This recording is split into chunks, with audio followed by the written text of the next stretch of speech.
هي الحلقات تحفظني بآيات من القرآن، هي الحلقات تملأني بحب المصطفى العدنان، هي الحلقات تحفظني بآيات من القرآن، هي الحلقات تملأني بحب المصطفى العدنان، وأخلص نيتي دوما لرب واحد ديان بروح ملؤها طهر. Sure Maide tefsiri 27. ayetten başlap okuyumuz inşallah. Bismillah, elhamdülillah, salatu vesselam ala Resulillah ve ala alihi ve sahbihi ve sellem. Amma ba'd. Esselamu aleyküm ve rahmetullahi ve berekatuh. Tövende dehtanlığa İbn Kesir rahimahullah'ın Kur'an-ı Kerim tefsiri Uygurca tercümesi Maide suresi 27. ayetinden başlap okuyumuz inşallah. Euzubillahimineşşeytanirracim. Ey Muhammed sallallahu aleyhi ve sellem, ulağa yani ehli kitapqa ve kavminge Adem'nin iki oğlu yani Habil bilen Kabil'nin hikayesini rastlık bilen okup bergin. Öz vaxtida ula yani Habil bilen Kabil ikkaylan qurbanlık kılgan idi. Birisi yani Habil'nin qabul boldu. Yani birisi yani Kabil'nin qabul bolmadı. Kabil Habil'a men seni çokum öldürmen dedi. Habil nimişqa devidi. Kabil Allah'ın qurbanlığını qabul qılıp meninkini qabul qılmadı dedi. Allah senin qurbanlığını qabul qılıp meninkini qabul qılmadı dedi. Habil aytdi. Allah faqat taqvodarlarning qurbanlığını qabul qiladi. Agar sen meni o'ltirishga qo'lingni so'zadigan bo'lsang, men seni o'ltirishga qo'limni so'zmayman. Men haqiqatan olamlarning Robbi Allohdan qo'rqaman. Men haqiqatan sen bilan bo'lgan gunohni, ya'ni meni o'ltirganlik gunohingni ve senin ilgiriki günahını yani atan Adem'nin emrige asilik kılganlık günahını üstünge ilip ehli dozakladın buluşunu tileymen. Kişilerge zulüm kıyıcılarının cezası şudur. Kişilerge zulüm kıyıcılarının cezası şudur. O yani Kabil'nin nefsi onunla kerindişini yani Habil'ni öldürüşünü çıraylık gösterdi. Şunun bilen onu öldürüp dünya ve ahirette ziyan tartışılardan oldu. Allah onunla kerindişinin cesetini, kandak kömüşünü köztüş için bir qağa evetti. O tomuşqı bilen tomuşqı ve iki putu bilen yerini kovladı. O bunu görüp vay men kerindişimnin cesetini kömüşte muş qağıcılık boluştan aciz geldim mi dedi.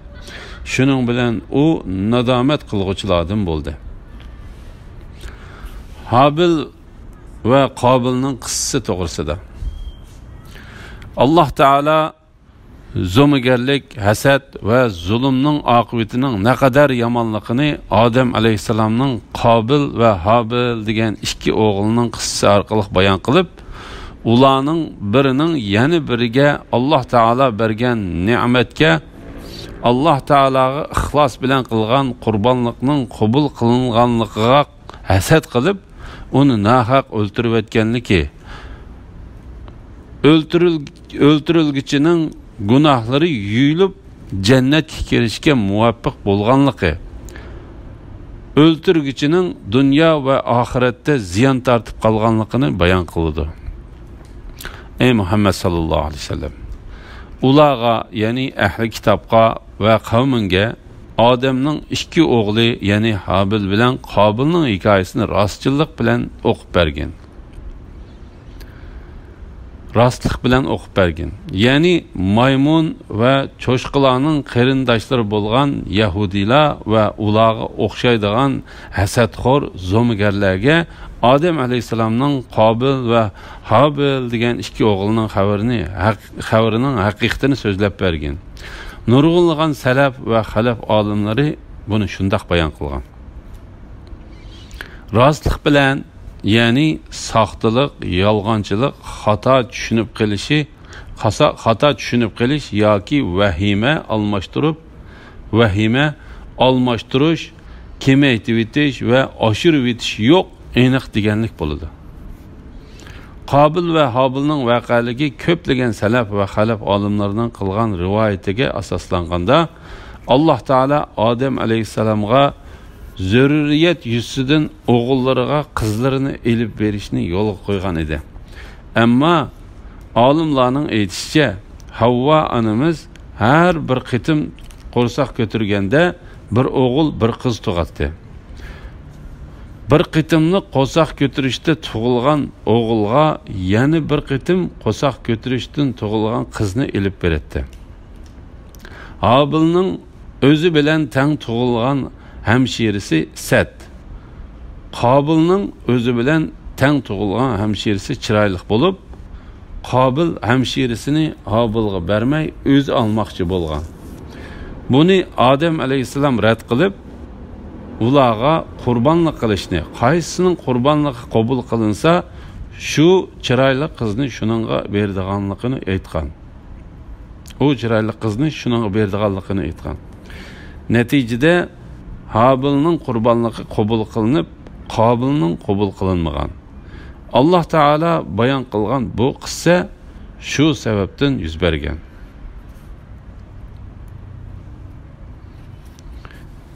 İbn Abu Hatem, İbn Abbas radiyallahu anhumaning mundaq deganligini rivoyat qildi. Qizning qo'shkizak bir tuqqan qarindishiga o'yinishi cheklanib, boshqa bir tuqqanlarga o'yinishga buyurilgan. Havva onamiz har bir qitim qo'rsoq ko'targanda bir qiz, bir o'g'il tug'adigan bo'lib, bir qitimni qo'rsoq ko'targanda chiroyli qiz, yana bir qitimni qo'rsoq ko'targanda Sat qiz tug'ilgan. Sat qizning qo'shkizak qarindishi chiroyli qizning qo'shkizak qarindishiga men sening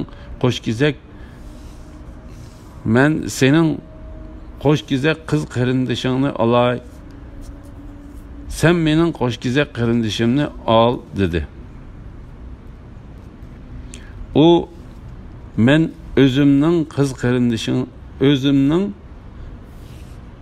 qo'shkizak qiz qarindishimni elishga haqliroq deb turib olgan. Shuning bilan ular qurbonlik qilishib boqqan. Qo'chqar qurbonlik qilg'uchining qurbonligi qabul qilinib, bug'doy qurbonlik qilg'uchining qurbonligi qabul qilinmagan. Qurbonligi qabul qilinmagani hasad qilib, qurbonligi qabul qilinganini o'ltirib etgan. Allah faqat taqvodorlarning qurbonligini qabul qiladi. İbn Abu Hatem Abu Darda radiyallohu anhuning mundaq deganligini rivoyat qiladi. Alloh taolaning mening bir qitimliq namozimni qabul qiladiganligiga ishonch qila olsam, bu men uchun butun dunyo va dunyodagi barliq narsalardan söyümlükrektir. Çünkü Allah fakat takvadarlarının kurbanlıklarını kabul kıldı. Takvalıktan kurbanlıkı kabul kılınan Habilni qarindişi sebepsiz öldürmekçi bolganda Habil mundaq deydi. Eğer sen beni öldürüşki kolunu sozduğun bolsan, men seni öldürüşki kolumnu sozmayman. Men hakikaten alemlerinin Rabbi Allah'tan korkumen. Men senin yaman kılmışlarına karıta yamanlık bilen karşı durup cinayette sen bilen ten bulup buyurmaymen. Sen kılmakçı bolgan cinayetini mening kılıp selişimden korkumen. Men sabır kılıp özemni Allah Teala'ya tapşırmen. Abdullah ibn Amr radiyallahu anhu mundaq deydi. Allah'ın namı bilen qasam ki öldürgücüden güçlügrek idi. Lekin qarşılık qilishdan onun taqvodorligi to'sdi. Şuna İmam Buxoriy ve Muslim Peygamber aleyhisselamның mundaq deganligini rivoyat qildi. İki musulmon qilishlari bilan o'zaro urushsa, o'lguchi va o'ltirguchi do'zaxdadir. Sahobalar, ey Allohning payg'ambari, o'ltirilguchi-g'o do'zaxga kirsin, o'lguchi nima uchun do'zaxga kirdi deb so'raganda payg'ambar alayhisalom o'lguchimi o'ltirilguchini o'ltirishga herisman bo'lgan deb javob berdi. Imom Ahmad mundaq rivoyat qildi. Osman radhiyallohu anhuning voqeasi yuz berganda Said ibn Abu Waqqas mundaq degan: "Men payg'ambar alayhisalomning mundaq deganligiga guvohlik beraman. Shundaq bir fitna fasodga to'lgan zamon bo'ladi-ki, u chaqlarda o'ltirilayotgan odam o'ri turganda yaxshidir. O'ltirib olgan odam o'ri turgandan yaxshidir. O'ri turgan odam mangan odamdan yaxshidir. Mangan odam yugurgan odamdan yaxshidir." Bir kishi payg'ambar alayhisalomdan: "Agar biri uyimga bostirib kirib, meni o'ltirmoqchi bo'lsa-chi?" deb so'raganda payg'ambar alayhisalom: "Odam otamizning o'g'li Habildek bo'lgan" deb javob berdi. Bu hadisni Imom Termiziy rivoyat qilgan.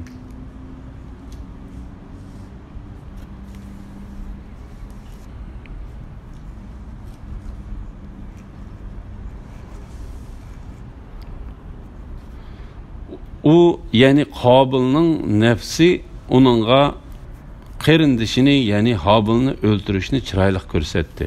Yani uning nafsi qarindishini o'ltirishni uningga chiroyli ko'rsatdi. U qarindishi uningga yuqorqi nasihatni qilgandan keyin qarindishini o'ltirdi. Ibn Jarir mundaq deydi: "Uni o'ltirmoqchi bo'lganda qandoq o'ltirishni bilmay, uning bo'ynini qayrig'ili turdi. Dal shu paytda iblis bir hayvonni elib kelib, u hayvonning beshini bir toshning ustiga qo'yib, yana bir tosh bilan uning beshini yonjib o'ltirdi. Qabil buningga qarab turgan edi. Ondan umu qarindishini shu usulda o'ltirdi." Buni İbn Hatemmu rivoyat qilgan. Abdullah ibn Vahb Abdurrahman ibn Zayd ibn Aslamning dadasining mundaq deganligini rivoyat qildi. U beshini tutib o'ltirmoqchi bo'ldi. Qarindishi uningga yetib berdi. U qarindishining beshini va so'ngaklarini siqishga boshlab, qandoq o'ltirishni bilolmay qoldi. Dal shu paytda uning yeniga iblis kelib, "Uni o'ltirishni xohlamsan?" dedi. U "Ha" dedi. İblis "Undaq bo'lsa, mush toshni elib, uning beshiga tashlag'in" dedi. U darhol toshni elib, qarindishining beshiga tashladi. Qarindishining beshi yerilib ketdi. Ondan iblis Havva onamizdan qishiga oldirab kelib, "Ey Havva, Qabil Habilni o'ltirib etdi" dedi. Havva onamiz "Yo'qol, o'lim degan nima o?" dedi. İblis "O'lim degan yemaydi, ichmaydi va midirlamaydi" dedi. Havva "Bu degan o'limmi?" dedi. İblis "O'lim degan shu" dedi. Shuning bilan Havva onamiz tovlig'ida turdi. U tovlayotganda Adem aleyhisselam kirib, "Sana nim bo'ldi?" deb so'radi. U javob bermadi. Yanil gap qilmadi. Shuning bilan Adem aleyhisselam "Sana va qizlarimizga vaqirash putilgay. Men u o'g'illarimiz bunda qilmag'aymiz" dedi. "Men va o'g'illarimiz bunda qilmag'aymiz" dedi. Buni İbn Abu Hatem rivoyat qilgan. Shuning bilan uni o'ltirib, dunyo va oxiratda ziyon tortquchilardan bo'ldi. Ya'ni bu ish bilan u dunyo va oxiratda ziyon tortquchilardan bo'lib ketdi. Buningdanmi ig'ir ziyon bormi? İmam Ahmad Abdullah ibn Mas'ud radhiyallohu anhudan payg'ambar alayhisalomning mundaq deganligini rivoyat qildi.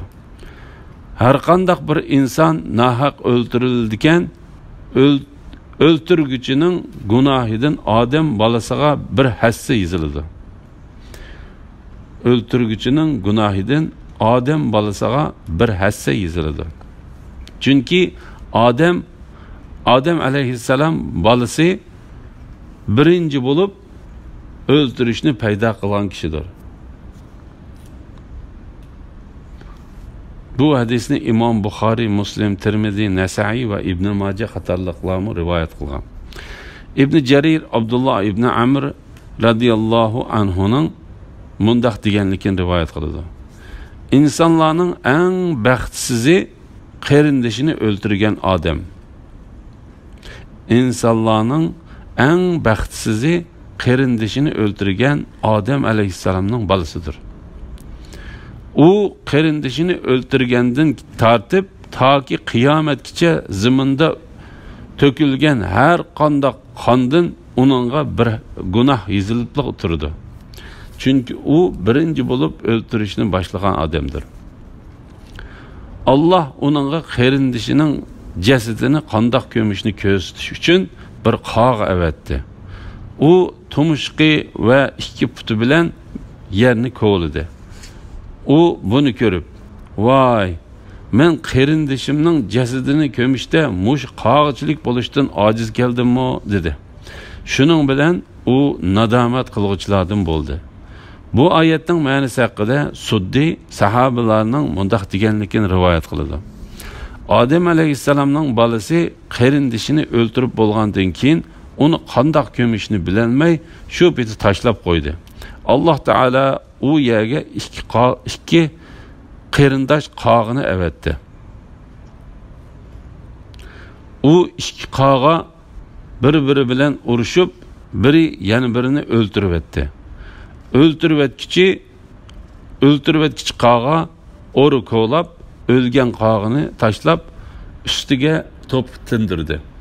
Odam alayhissalomning o'g'li buni ko'rib, "Voy, men qarindishimning jasadini ko'mishda mush qog'chilik bo'lishdan ojiz keldim-mi?" dedi.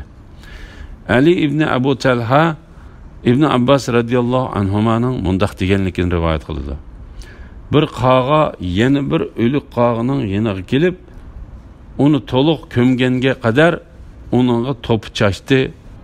Odam alayhissalomning qarindishini o'ltirgan bolasi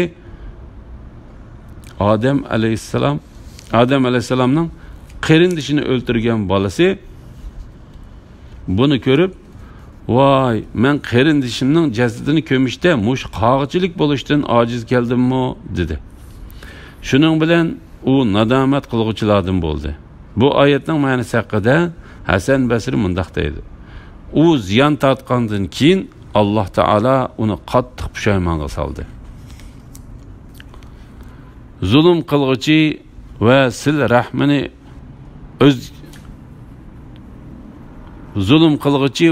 rahmini o'zgichiga beriladigan jazoning kechiktirilmaydiganligi to'g'risida. Payg'ambar alayhisalom mundaq deydi. Alloh taolo bu dunyoda eng tez jazo beradigan, oxiratda eng qattiq azob bilan azoblaydigan gunoh zulm qilish va sil rahmini uzib qo'yish gunohidir.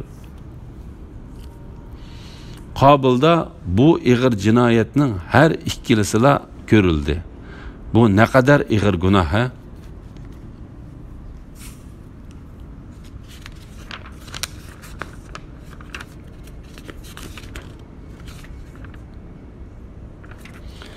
Elhamdülillah, Allah şükürler olsun. Yukarıda Maide suresi tefsiriden 31. ayetkiçe anladınlar.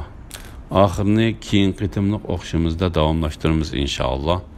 Assalomu alaykum va rahmatullohi va barakatuh.